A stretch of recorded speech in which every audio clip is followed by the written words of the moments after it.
Palanino says that he looks at a tree, at a palm tree, and he sees an image and he carves it.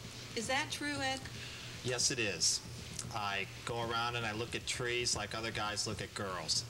Well, I look at girls too, but yeah, I see faces in trees. What face did you see here? Well, this happened after a hangover, I think. No, just kidding. Well, tell me, what kind of knife do you use to get into these, like back in here? Those are little tiny places, and you've got it all carved out. Well, here. I use hand-forged Swiss carving tools from Switzerland, and each one's got a different shape or contour, and I can do different depths and different shapes, and you know, take it from there. Okay. Let me ask you some questions about tikis.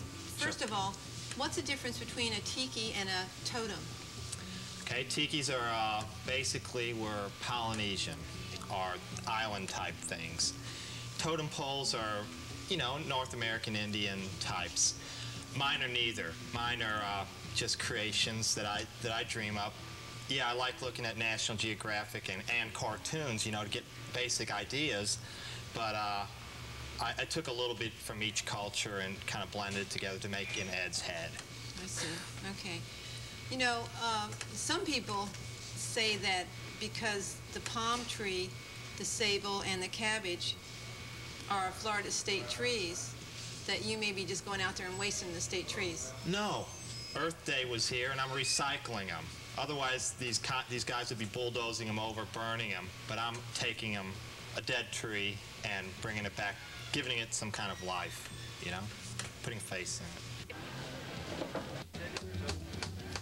Have you ever done a two-faced God, one that looks to the past and the other side looking toward the future? No, but I'm always thinking about the future and the past when I do them. So I don't know if that's symbolic. I mean, In what way? I don't.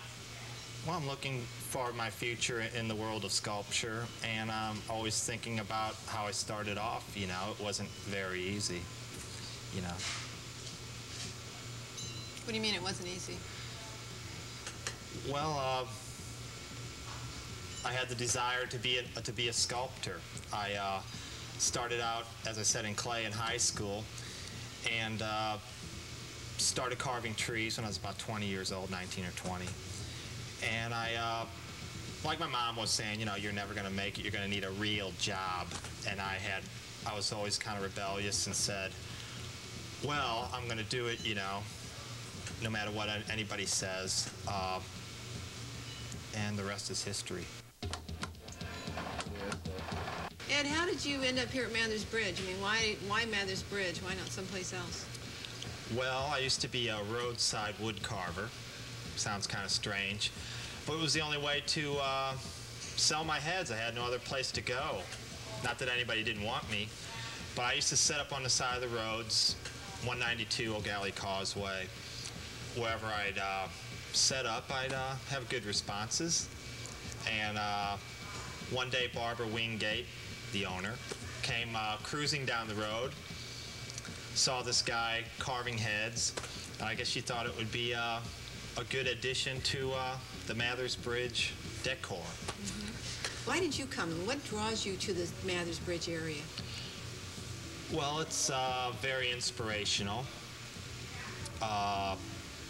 There's a lot of people here, a built-in audience for me. I can sit out on the patio and carve, and I get great feedback from everybody. I mean, people are always coming up to me saying, great job, and, you know, so on.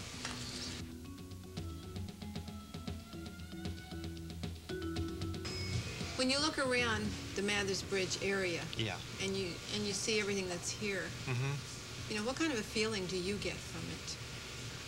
I get a good feeling. It draws me back every day. It gives me inspiration. I mean, seeing all the old buildings and the palm trees and the vegetation and the wildlife.